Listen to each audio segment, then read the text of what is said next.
All right. What's going on, everybody? Welcome back to the Coffee Q&A. Looks like we're finally rolling.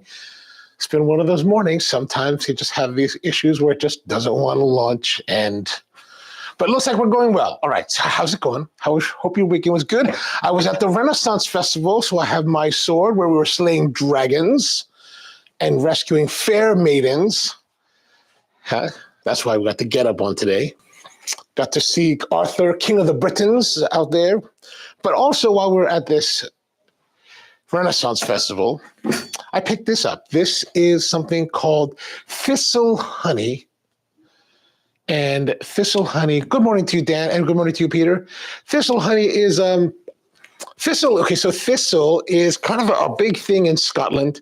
It's this little, kind of weed that grows around the world, or at least here in the East Coast of the United States, or the West Coast too.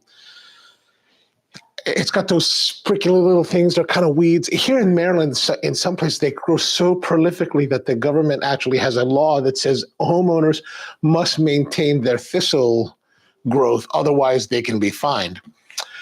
So this is produced by a group called the Bee Folks. They're based outside of Mount Airy, Maryland, which is kind of like western central Maryland. And Peter says, "Oh no, cosplay is LARP." No. There's no LARPing. There's no LARPing there because this is actually a real broadsword, right? Like this, I could put a finer edge on it, and actually, like this, there's not much of an edge. Like I can do this. It's not that bad, but you can put an edge on this one. This is actually this would be a battle weapon. Like they actually don't allow me to bring this into the festival because although I was talking to them, they do sell wooden swords. And I asked the security guy, I say, "Hey, what's the deal with the weapons?" And he's like, if you have a wooden sword that you bought from one of the vendors at the festival, even in years prior, you can bring those back in because they're not real weapons. But this is truly a battle weapon. And yeah, you'd probably get shot walking down the streets with this as well. Mom, good morning to you as well. Mako, good morning to you. And Dylan, hello. Hope your guys' weekend was a good one. But like I was saying, so this Thistle Honey is, I found this place. They had a shop in the Renaissance Festival, and they were having a discount. They said $8 for these ones. This is 6-ounce serving. And I never had it. And they had a whole bunch of stuff. They even had stuff from Hawaii and all these other places. And I was like, you know what?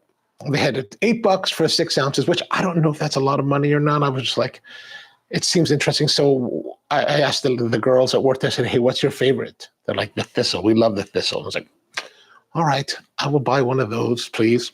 And so I bought one of these, and now we've got this nice little Thistle Honey for us to try here today, and which led me to think about what are we going to do for today's show. Let's do one about honey and one of my favorite drinks, the Honey Macchiato. Now, the Honey Macchiato is a drink that I first learned about from Bronwen Serna. Bronwen's been a good friend of mine for 20 years now, and at the time that I met her back in 2003, she was working for my mentor, our mentor, both together, I guess, John Sanders of Heinz Public Market Coffee in Seattle, Washington.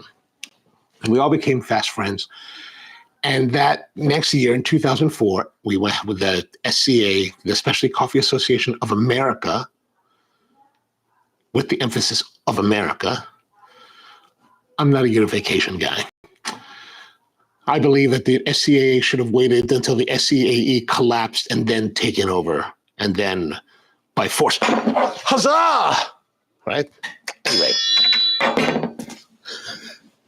So back then in 2004, they were having the trade show in Atlanta, Georgia, and they were also holding the United States Barista Championship at the same time, so Bron was competing. This is the drink that she used to win the United States Championship. And this is what's called the Honey Macchiato. It's a really simple drink. It's really simple and easy to use, easy to make, easy to make with a very high enjoyability factor, right?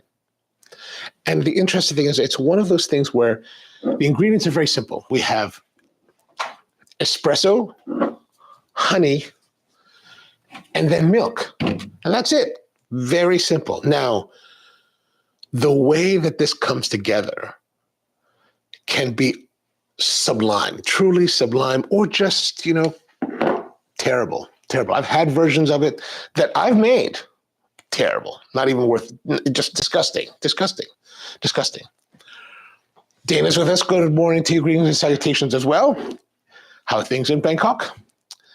So basically what this is, we're going to take a little dollop of our honey and we're going to put it in the demi-tasse cup, pull the espresso shot on top, add some steamed milk to it, and that's pretty much it. Now in the service, we don't actually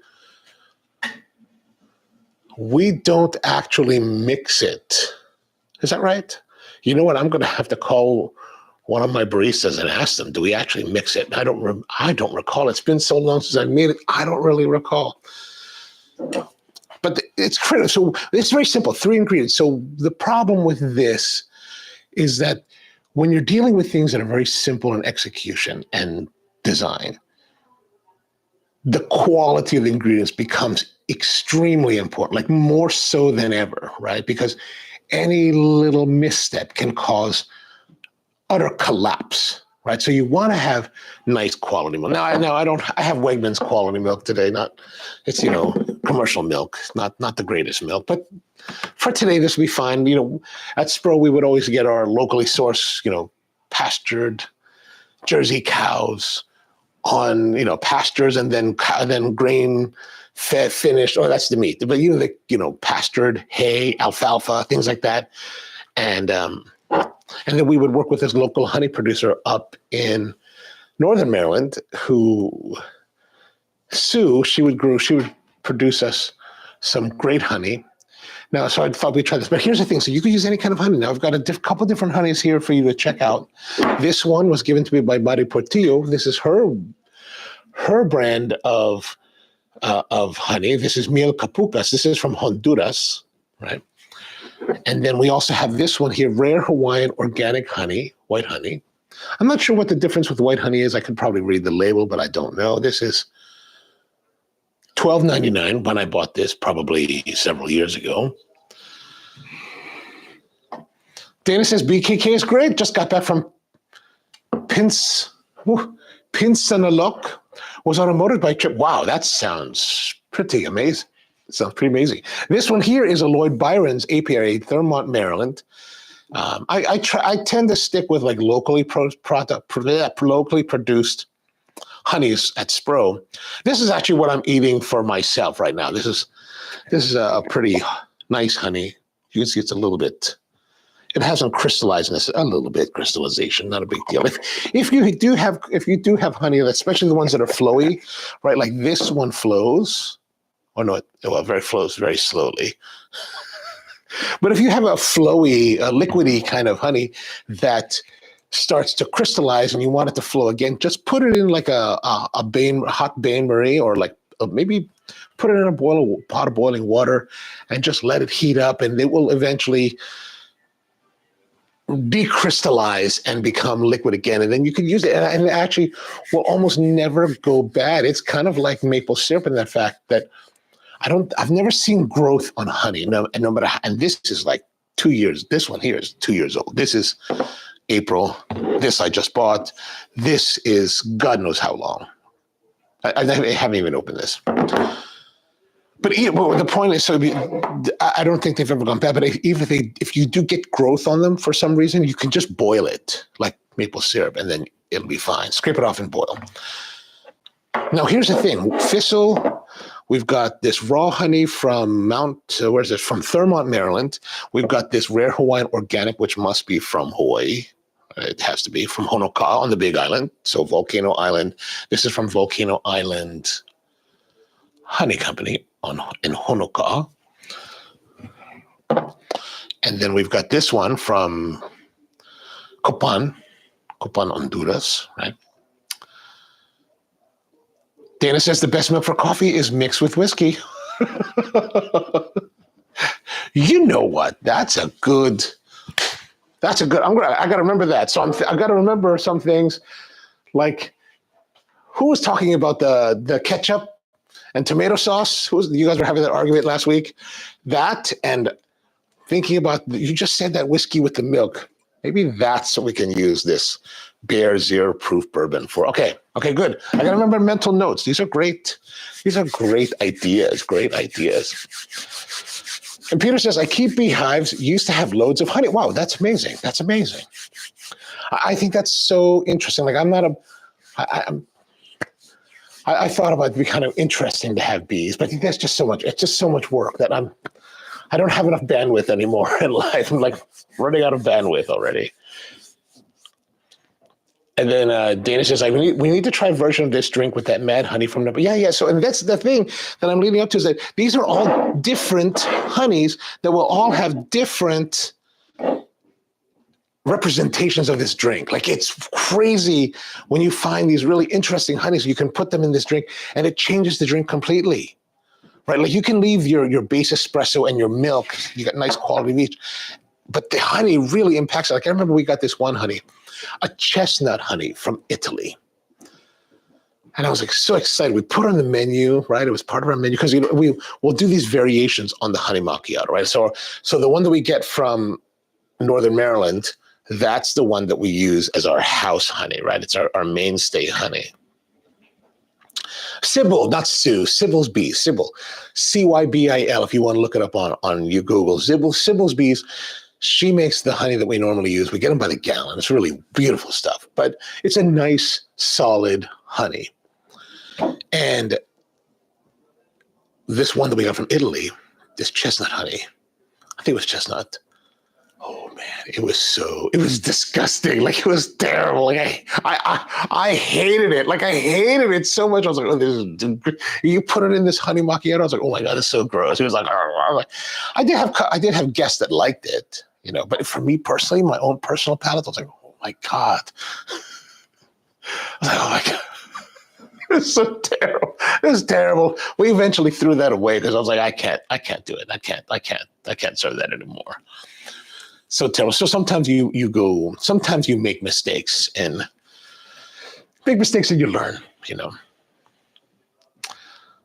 Oh, the mad honey is hallucinogenic. Oh, crazy. That's crazy. We need some time to like sit down, have the drink, and then just chill and let that go. I was actually listening. What was I listening to? I was listening to Dave Arnold. I think it was Dave Arnold he does a podcast. What's it called? Cooking Issues Podcast. I think Cooking Issues Podcast. And they were talking about Molly, right? Taking Molly back in the early 2000s, right?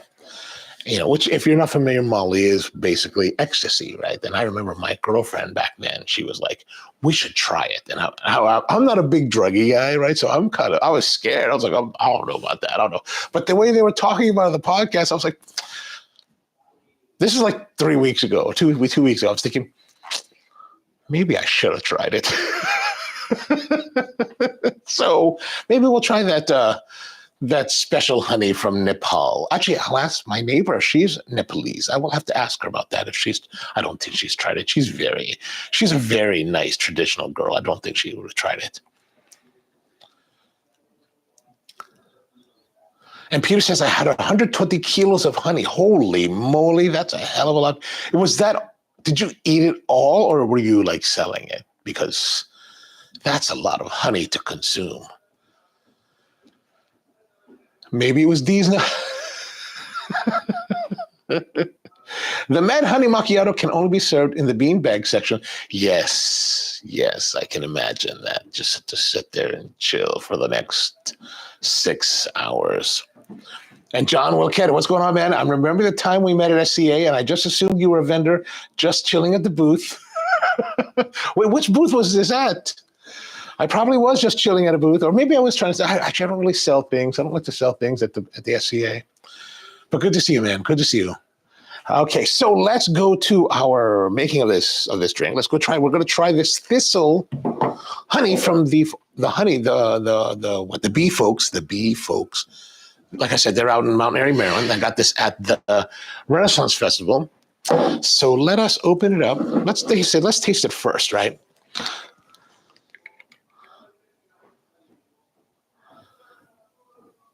One thing I can't keep up with, there's so much honey out there in the world. It's actually stuck to the cap. I'm just trying not to get it to be too. Let us get our. Oh, the Hawaii booth. Ah, yes. Ralph Gaston, who's one of the guys that does Rusty's Hawaiian Ka'u. He typically is one of the guys that organizes their booth. So usually I'll be hanging out there quite a bit. At least part of the show I'll be hanging out there. Okay, let's see here. This nice looking. Well, let's talk about it. Nice looking viscosity, right? Nice color, right? Clear. Although, I'm not really an expert in this. Peter would probably know more about this kind of thing than I would. Okay, so it looks good.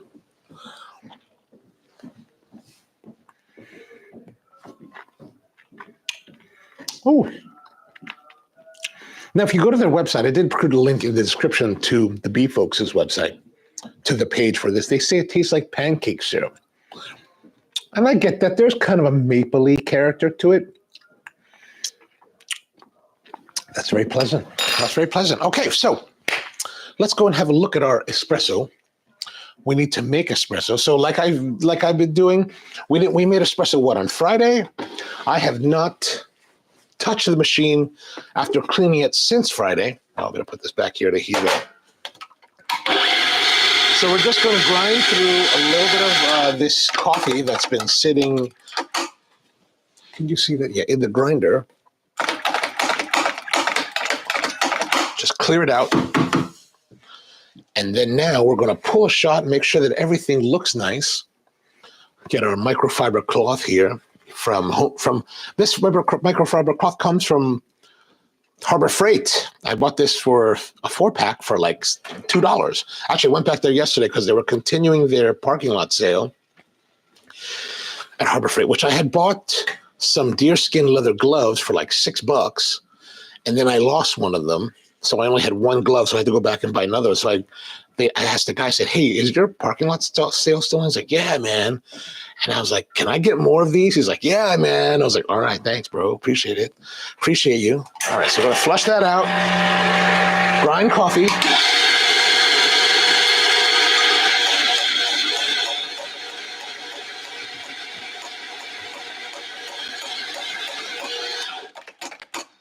See this stuff, by the way, here, all this grinding that falls.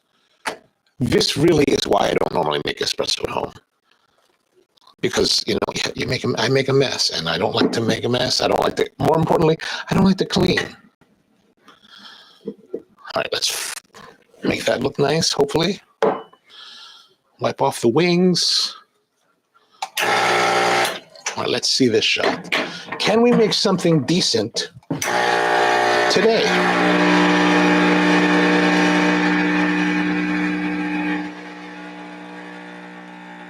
Ooh, okay, that's coming out nice and dark.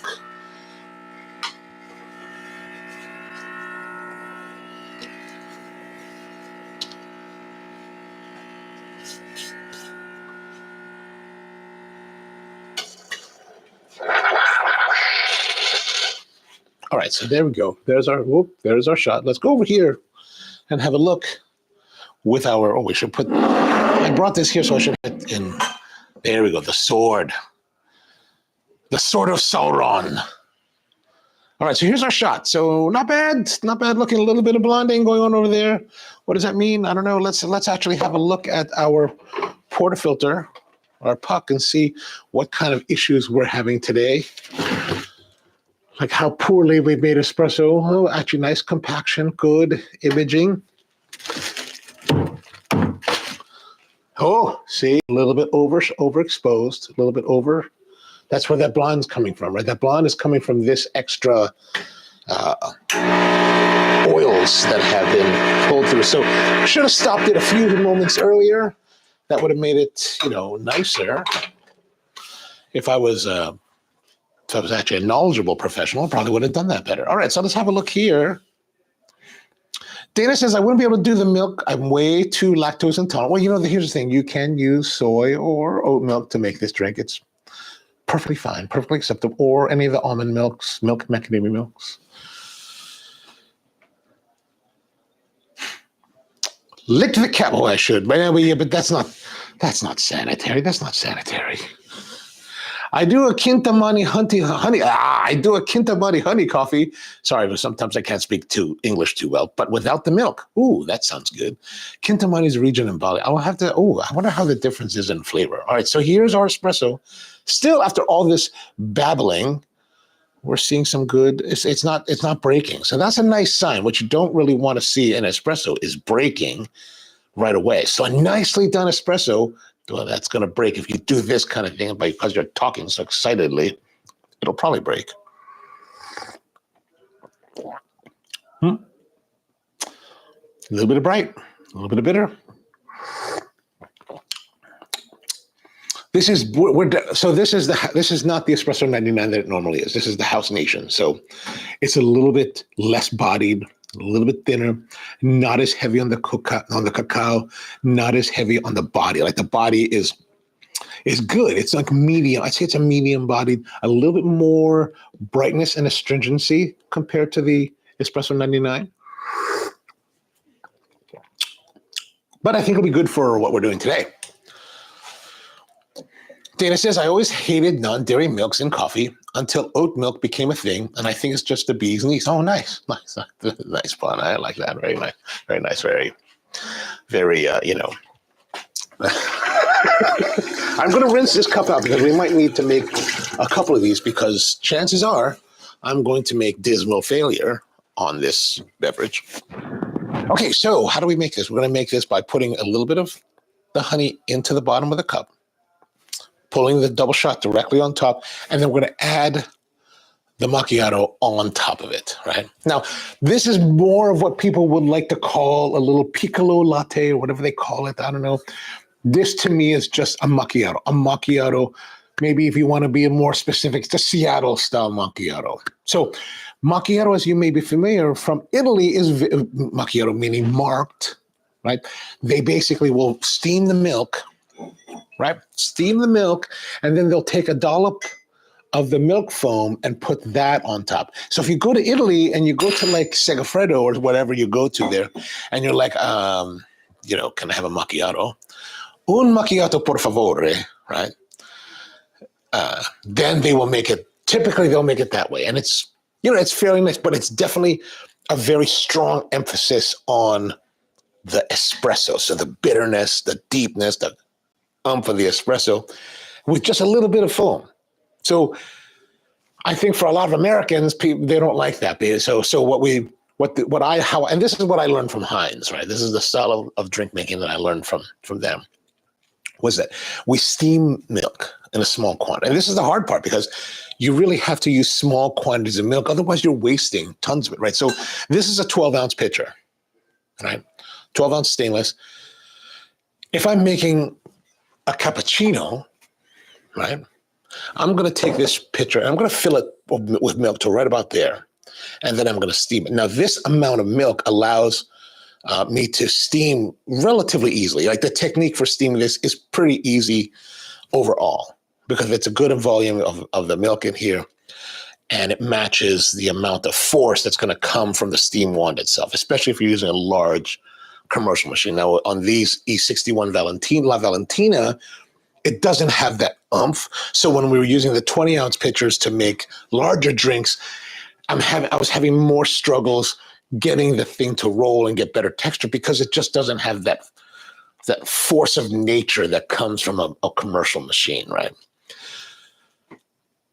So this is more suited to this type of machine, this size of pitcher, this amount of steam. Now, in order to make this drink and make this drink economically feasible, you don't want to use this 6 ounces or 4 or 5 ounces of milk to make what will be a 2-ounce drink, right? So it's just, you got too much waste, right? So of course, this is America. Do we care about waste? We just throw it all away. But, in a small business, you really can't waste too much. So what we have to do is we have to put this much milk in here, which is probably which will be the right quantity. You'll still have some left over, but it'll be the right quantity to fill this. Now, the difficult part, especially, and this is even more so on a commercial machine, is that at this volume of water, of milk, it becomes much more difficult to control the steaming process. Like you can steam it and you could lose control of it almost instantaneously. The moment you hit the steam, you could totally lose control and it blows up in your face. And sometimes if you do it really wrong, it will blow up in your face. Right? If you have the nozzle too high, it can push it down, hit it, and then it'll fly out of the. It's probably not so much of this machine, but that is an issue on a commercial machine. But this one doesn't have as much force. So what you have to do is you have to start with the nozzle all the way down. Right? You have to put the nozzle all the way, like you look at it from above, you have to put the nozzle all the way down to the bottom of the pitcher, right? Bury it completely, which is what you should do anyway. But in this case, more so. Then you turn full power, and then you have to stretch and steam it and get the swirl, get the stretch, get the texture, and then stop because you only want to take it to like 150 degrees. But with such small volume, it's blasting through the time. So when you're working with milk, right? We're starting, like, let's say, had this not been sitting out for the last 15 minutes, we're going to presume that it's at 38 degrees, right? You keep your pitchers at 38 degrees. So your milk, if you keep your pitchers in your refrigerator, even better. You pour it in here, 38 degrees, right? You're talking about steam that's coming out at 212 degrees, right? You're going to raise that temperature. Now you want to stretch. You want to introduce the stretching of the foam, right? That's all that stuff, and the swirling. You want to do all of that. You want to start all of that. And stop all of that. Well, stop the stretching of the milk, the induction, the production of the foam at 100 degrees Fahrenheit, right? So you've got 60 degrees of window space to stretch your milk, and then your next 50 degrees is really about maintaining the swirl, so that you always keep the foam and the milk incorporating into each other, so you always keep it moist and silky texture. But if you go too fast with the stretch, like you stretch it out too fast, then you get the big bubbles. If you stretch it correctly, you get micro fine bubbles. Which in a 20-ounce pitcher with 10 ounces of milk is not too difficult. But now you're in a 12-ounce pitcher with like 2 to 3 ounces of milk, it becomes exponentially more difficult. It's the most difficult way. It's the most difficult milk to steam of all the drinks that we would make. And for that, on our main La Marzocco machine, our 3-group, I used to have a small. We used to separate the steam ones. There's 2 steam ones, right? One has the regular, I think, 3 to 4 tip, whatever tip. Lots of power, lots of strength, lots of oomph. And then the other one had a narrow-tipped, twin-holed reducing tip that actually controlled it more, so you could actually work more finer texture. It was infuriating to use with a 20-ounce pitcher to make a latte, but it was almost perfection to use with this. Now, I don't have anything like that on this one. This one has just the standard 2-hole tip. I can actually unscrew this and show it to you what the tip looks like. On this La Valentina, it has this tip, right? Which is, fairly good. It's perfectly fine. It would be nicer if I had a stronger boiler to really give it the oomph. But, you only get that because you get more steam volume. Like the big La Marzoccos, they've got this huge steam boiler that is, and you've got this much headspace in the boiler itself. So there's steam just kind of sitting there over this large volume, or even larger in the 3-group machine. So you've got so much more power of steam coming to you. So these are just the things that, as a home enthusiast with a smaller machine, these are the things you kind of have to work with and overcome. And it's easier to steam this quantity of milk in this machine than it is on a big La Marzocco. But we're going to find out how well I can do, or how poorly I will do. Peter says, I sold the honey. Commercial producers harvest a lot more. Okay. Gotcha. Screw down. Okay, Peter says, oat milk, good. What is this clown wearing? Fettles recorded. Fetals. What is it? Fatals. Fatals recording. What am I? I'm wearing my Renaissance Festival duds with my sword. So that's what we're making. And we're making coffee. Welcome to the show. All right. So now we are, what are we doing here? Oh, we're making milk. We're making milk. We're going to take some milk here and we're going to put it in here.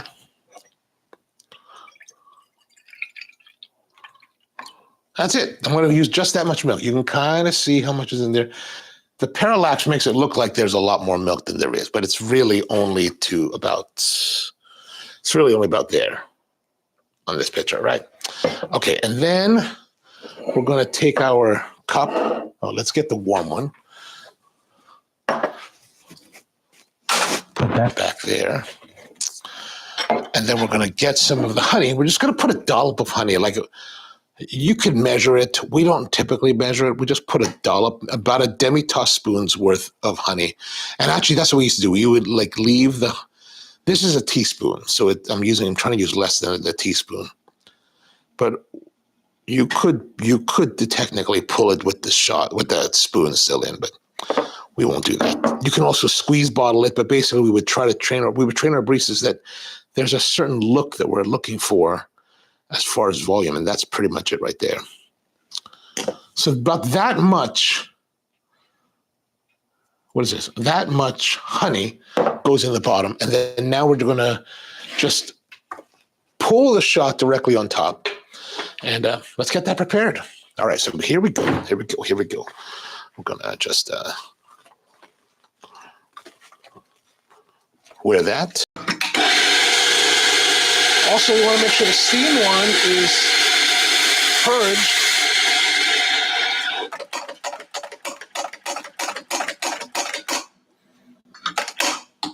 So as you can see here, there's a little bit of gap here. Just going to push it over. I just work it wherever it needs to go. I don't necessarily prescribe a certain way to do it. Now, when we first start training baristas, we do teach them the cross. So you 1, 2, 3, 4, something like that, just so that they get used to it. But really, we try to teach them that you're really looking for any kind of distribution deficiencies in your basket, so that you just got to work it over. And then now let's tamp it down.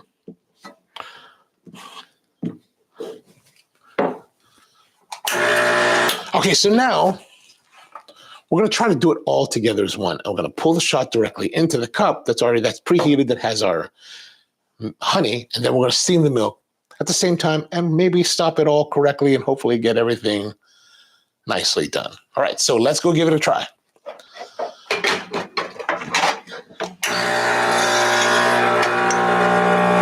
Okay, once this gets rolling, then we'll go to milk.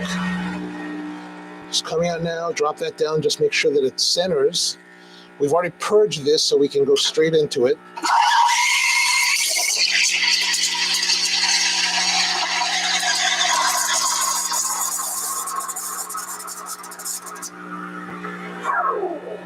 Oh gosh, see, this is a problem.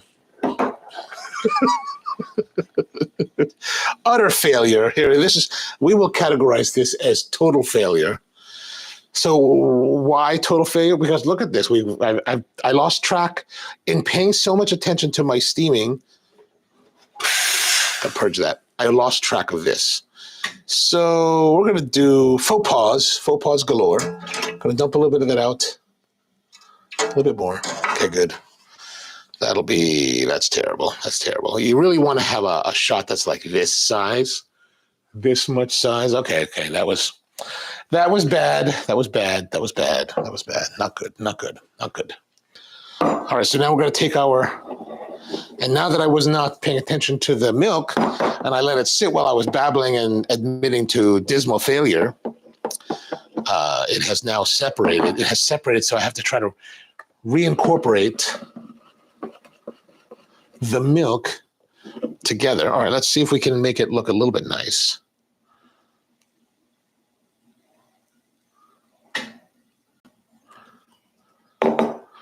All right. Now, one thing, if you're thinking about latte art, I only try to get hearts in this drink. mainly because that's kind of Spro's logo is the heart. But also you're dealing with, because you do have that maybe a little bit of half an ounce or so of your honey at the bottom. You only have you have less to work with to try to pull like rosettas and things like that. So if you're a barista that can actually do more complex designs with these other ingredients in there, all the more awesome that you really are.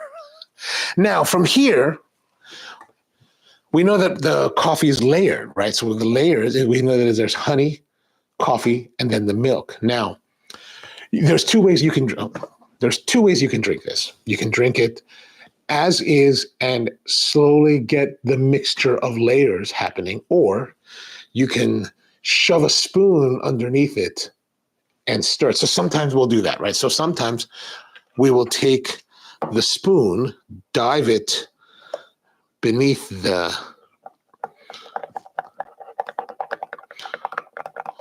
like if our guests want it this way, we could do it this way. Or we can combine it with the honey with the espresso so that when you pour the milk, it will combine a bit more readily. Pull that out and you can cut. Oh.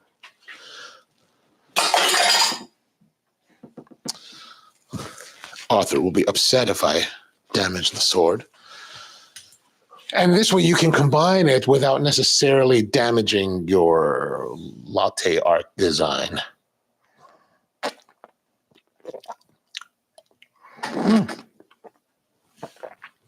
All right, that's good. A little bit thin. Could be better. Let's do another one. We're going to try another one because you know what? We have to try to see if we can do this well. So we dump out the milk and rinse out the pitcher.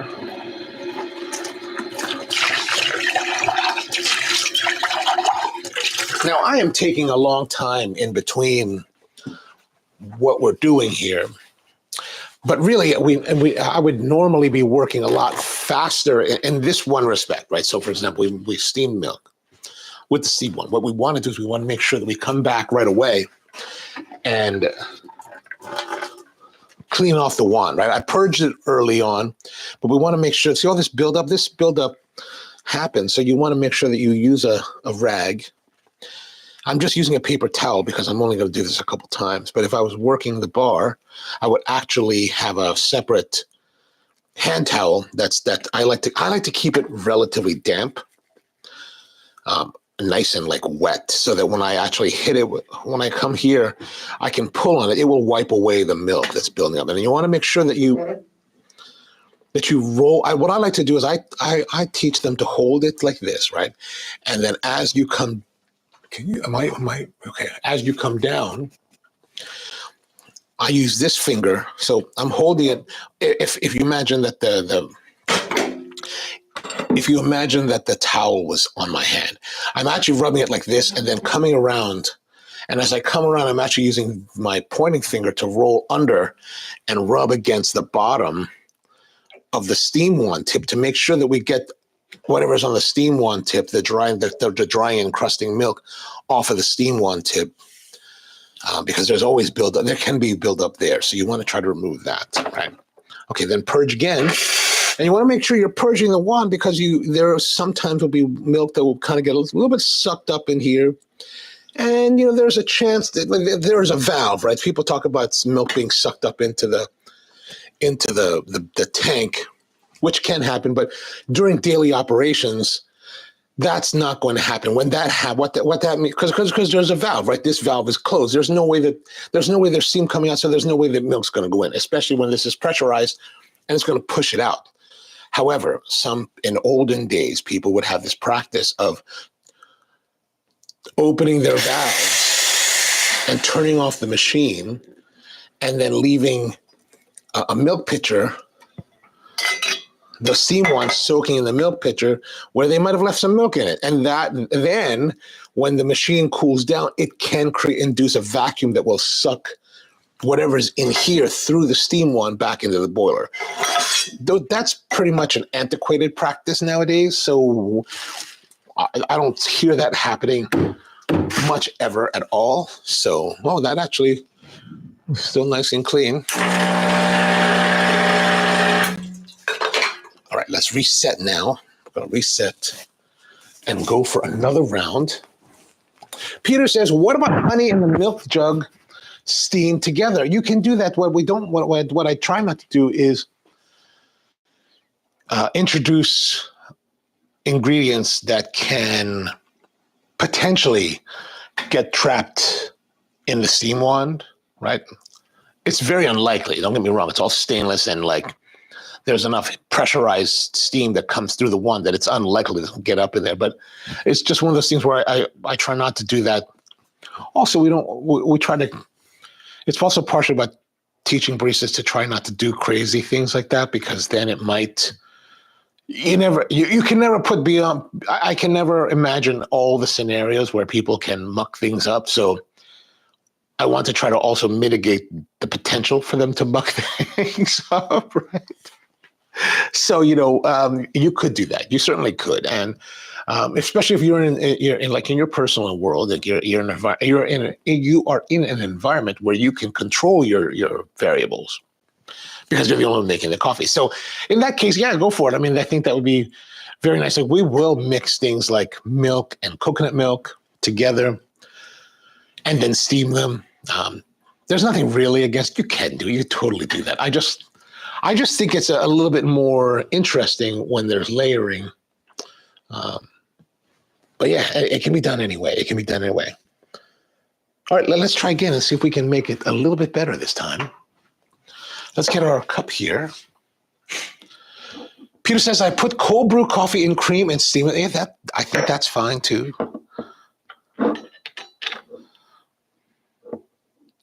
My whole thing, like I said, is that I have my calculus is going to be a little bit different than perhaps what you guys have to worry about, because I have the calculus of like having to find a way to, how do we create these kind of drinks or create a menu and have it produced consistently for guests, and also how do we teach quote unquote best practices that will not lead to greater disaster. Right. Part of my role in leading a team of baristas is also trying to find a way to mitigate potential disaster, which I hadn't really thought too much about verbalizing that until just now, actually. Where did my picture go? Oh, there it is. Okay, picture's here. Again, more milk.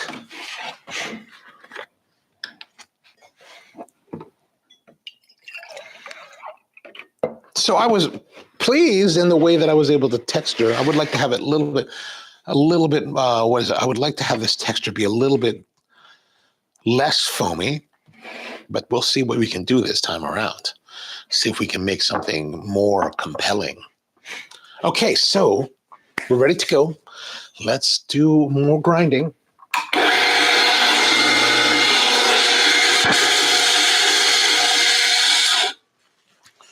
We've got our steam wand. It should be purged. We'll purge it one more time just to make sure we're ready.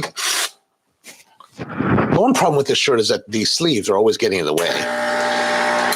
Part of the reason why we went to this, because if I was going to do an episode where we use the open flame again, this might catch on fire.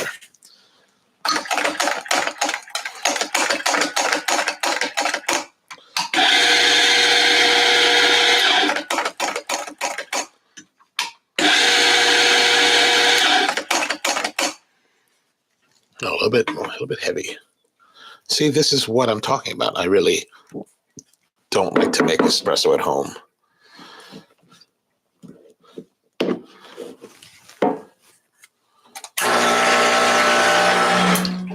All right, here we go. Pulling the shot.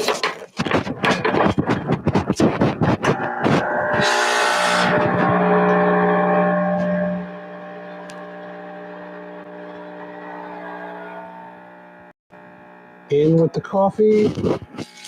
Here comes the steam wand.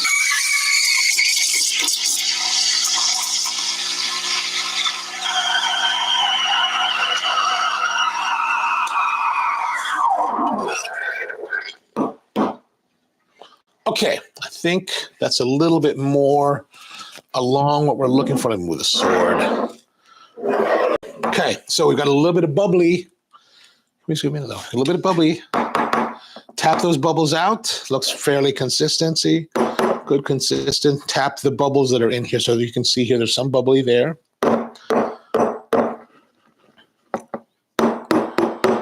Now we talked about stirring. We could stir this now. And if your shot is strong enough, you should be able to have some semblance of crema left over. So that's not too bad. That should still give us some nice contrast.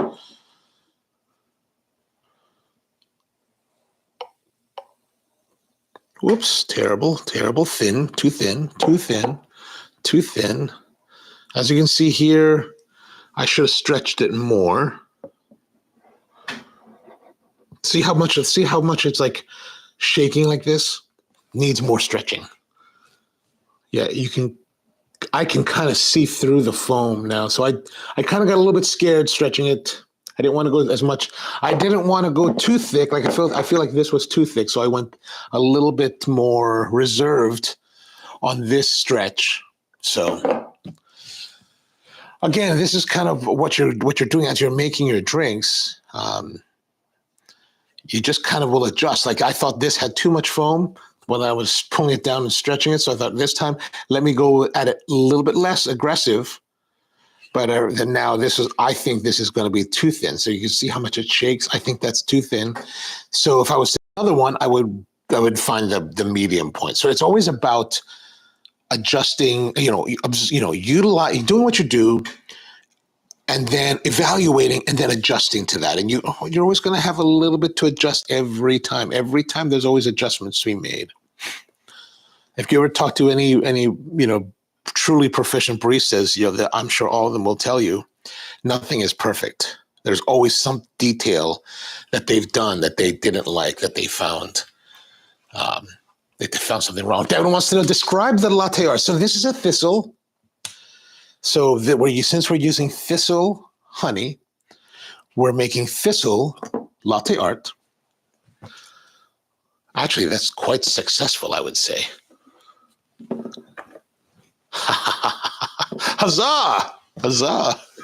All right, let's have a taste of this. Oh, that's much more what I was looking for. Really nice. Like this one,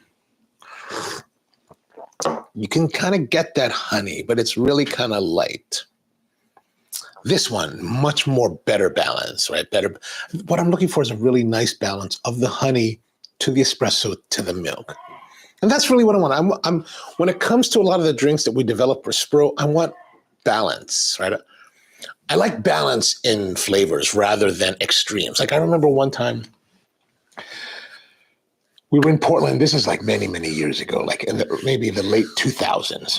And, Dwayne Sorensen, who's the owner of Stumptown, or was the owner of Stumptown, he was like, dude, you need to go check out this ramen place. It's the best ramen, and it's the best ramen. And it was highly rated, like one of the best, most celebrated ramen joints in the Portland area. So we went, and I had it, and I was like, I didn't like it. Like I didn't like it. I got why people loved it. Like I totally got it. Like they had this tonkotsu style ramen broth. And if you're not familiar, tonkotsu is that milky looking one that's made from pork bones that is all like hard boiled. So it gets milky looking.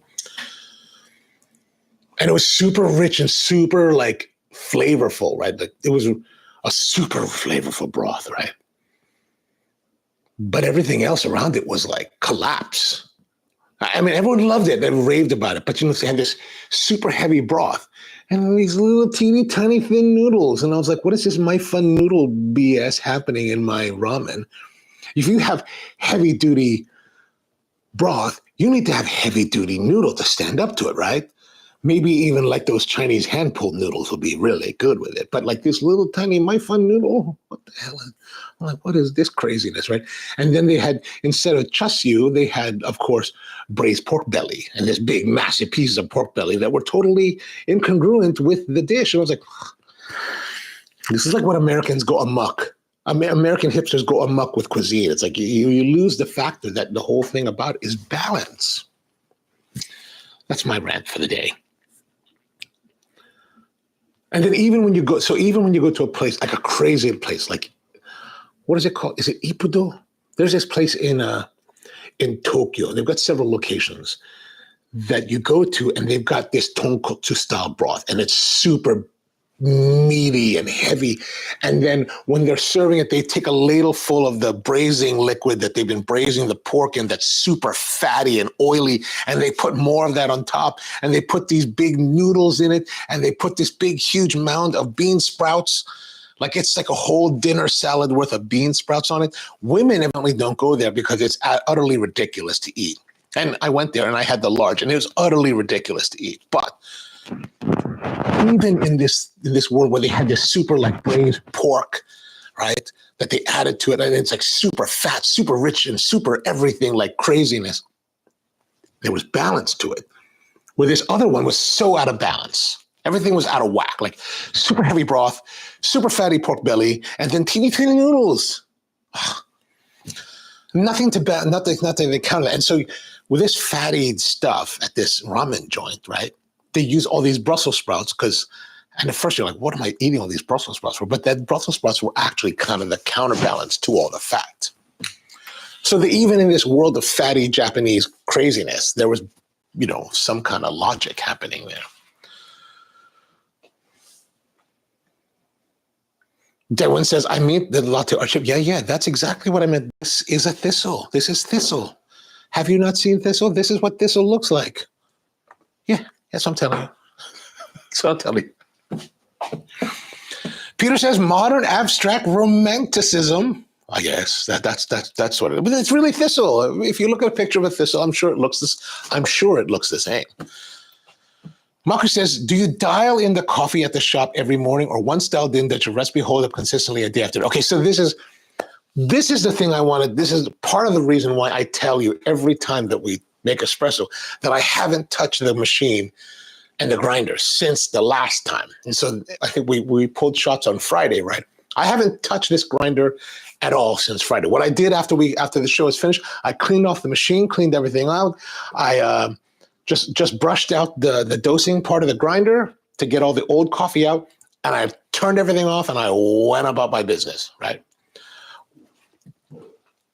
I see time and time again baristas, coffee professionals waxing incredibly poetic about how they spend 5 hours every morning before they open the shop trying to dial in the grind. And I'm like, what the are you guys talking about? Because you know what?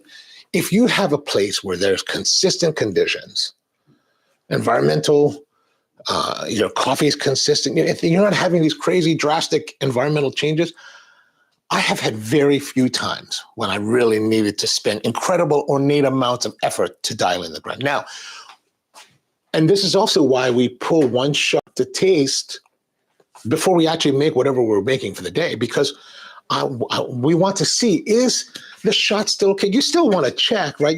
We're checking to see, is it okay? Now, I'm tending to use the same coffee in the espresso grinder for the most part, right? Like this particular coffee right now is our House Nation. We normally use our Espresso 99. 7 times out of 10, the components that are used in the House Nation are also some of the components used in the Espresso 99. The difference is what the ratio of blending of the different coffees, as well as perhaps the roast profile is slightly different. The Espresso 99 tends to go right up to second crack, where the House Nation, we kind of drop a little bit after first crack, right? Those are going to be the difference. But the relative density, let's say we're all using strictly SHG, strictly high grown, those are going to have similar densities. So you're not really talking about, so in my case, I'm not talking necessarily about coffees that are wildly, drastically different day to day, batch to batch. So my need to change the grind is very minimal. Like, I think if we were to go back through the live streams where we actually made espresso, and I'm really only using this when we're doing the live stream. I don't use this I maybe in the last 6 months that we've set this up, I might have pulled shots on it for myself like once or twice. So everything that you've seen on the live stream is actually what we're doing. So, and I don't think we've really adjusted the grind much at all, if at all, on this live stream. So I always wonder, like, what are you doing, man? Like, you're spending half an hour fiddling with your, especially those that work in a coffee shop where they're using the same coffee day after day. I just don't see why. I mean, if you're in an environment like where you're exposed to the environment and the environment is changing drastically. So let's say you're like working in Hawaii, right? And you're at one of those outdoor cafes that are like, open air. Your morning conditions and your afternoon conditions may be very different, and it will probably change throughout the day. You might have like passing rain showers. It's going to add a little more humidity. Those factors may come into play and change the way that the bean structure is. So, and if the bean structure changes as it's going through the grinder, then the grind will actually change. In those cases, you may have to adjust. But the whole thing is that spending all this time, I don't know if that's necessary. All you have to do is doing like we're doing here with the macchiatos, right? We pull one too thick. Foam is too thick. This one too thin. Now, if we were to do another one, we would adjust and hopefully find the one that's in the center. That's kind of the ideal that we want. And so if I'm opening a cafe in the morning, I'll pull a shot or not. I might just wait till the first customer comes in, orders a latte, pull the shot into the cup, look at it. Is that acceptable? Yes, no. If no, toss it. I'll do another one. If it looks correct, we'll serve it. Right? I don't know if there's necessarily a need to do all of this craziness. I think it gives a lot of baristas a sense that they're doing something important. Right?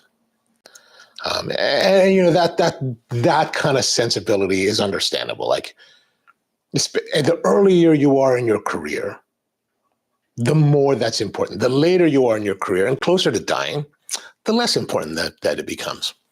So, yeah, I don't think you necessarily need to change it, but you should. But you're always checking. Like, we're always checking. Like, even in a work environment, as we're making shots of espresso, we're always evaluating those shots, right? We're looking at how is it coming out of the spout? How is it forming? How is the crema? How does it look? How is the overall performance of the shots or of any of the coffees that we're producing? We're watching that consistently each and every time. And then if necessary, making the minor adjustments that may come. Like, we do this once, we do like maybe 3 or 4 shots in a show, over an hour or so. We, in a typical shop environment, we'll pull way more than that in the same amount of time. And we're also doing that over a longer period. So we're able to watch it a little bit more. So who knows, if we were actually doing this over a longer period with more shots, maybe there would be more adjustments happening. But for this purpose, and it's only me drinking. So that also is a difference in factor, right? Like, if you're making shots for yourself, you're going to be tasting the coffee. So try it and see if you like it. If you don't like it, then make an adjustment if you need to. But I would also, more importantly than just making the grinder adjustments, is to work on your technique, right? The amount of coffee that you're dosing, the distribution of your coffee, the way that you level and temp the coffee. These are all major factors that will impact the way your coffee is brewed. And let's say you're not so consistent in the way and let's say your distribution is not so good. Sometimes you have channeling, and other times you don't. And then your tamping is a little bit off, and sometimes it's level, and sometimes it's not.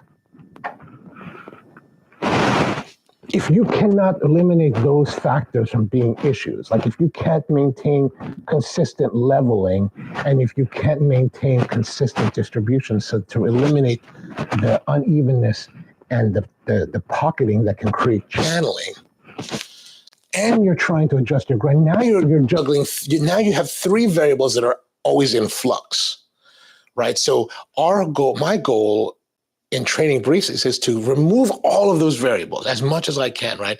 Train them to do things a very specific and certain way, to eliminate to control the variables we can control, so that the only variable left is the grind. And then when you have an issue, you just need to worry about the grinder, because if your issue is, if you're getting, uneven shots, the issue could be the grind, but it could also be the channeling because your distribution is poor, or it could be the unevenness in tamp because your tamping is poor, or any of the other factors that are involved. And so it's always about trying to eliminate variables so we only have one, and it's always the grind. Like I had a barista call me the other day, and she's working with a Fedco dripper, and she's like, I'm getting really weak coffee out of a big basket brewer, a 1.5 gallon basket brewer. I was like, so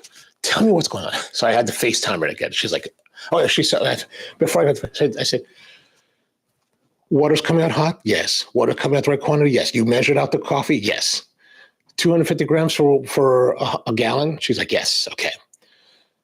And we went through all these things, and she's like, this is still the result. And I was like, you ground it to the right grind setting? Yes. And it's not cold, the water. She's like, no. And I was like, now I went to the point where I was pretty much exhausted through all of the questions that I could ask. And I was like, if this is truly still an issue, I'm almost to the point of being stumped on this one. I was like, wow, this is going to be an interesting one. So I said, let's FaceTime. So she's like, I'm doing this, I did this, and this is this. And she's showing me, I was like, okay, everything looks good. Machine's running, everything's hot, everything's together. And she's like, yeah, I ground the coffee and I put it in the basket. She pulls the basket out, right? And this is what I thought in the back of my mind. I knew this was this was probably the problem. She pulls it out. She's like, I ground it to like medium grind. I was like, and she pulls out the basket, and there's the basket with the filter and 250 grams of whole beans. She was like, I was like, don't worry about it. It happens to everyone. Just dump it out and start again. And she was all embarrassed, of course, which is, I totally understand. But I was like, no big deal. It's no big deal. Everybody does it. And everybody does make ridiculous mistakes. But I said to her, everybody learns. This is how you learn. And you know what? The one thing that I do in the back of my mind, she'll never do that again. That'll never happen to her again. From this point forward, she will always make sure she grinds it correctly. So, yeah.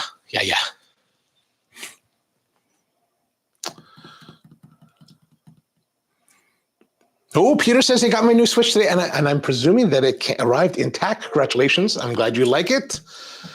Devin says, my bad. I'm not familiar with the word. I Googled it, and yeah, Thistle makes... Oh, I know. I'm just teasing you, man. Like, it's total... Okay, I don't know if this comes through in my, if my subtlety in, or my lack of subtlety. Perhaps it's a lack of subtlety, but my intonation may not come through.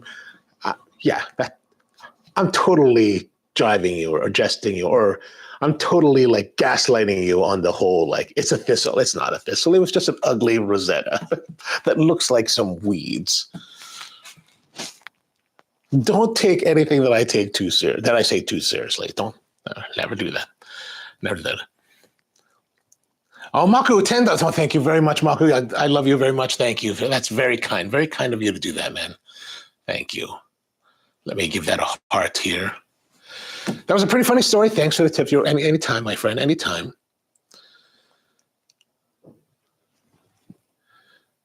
Sometimes I have a hard time seeing what I'm looking at. Peter says, I spent the whole autumn ripping out Thistle. Now you can put them in honey, Yeah, here in Maryland, like I said, they'll fine you if you let them grow too crazy. Dylan says, are they bad? No, they're not bad. Actually, you can eat them. I think people eat them. Like stinging nettles. I think you can eat the thistle. There's a whole history of them. They're very, very big, and they're important in Scotland and something like that. If you, I'm trying to remember the details they put on the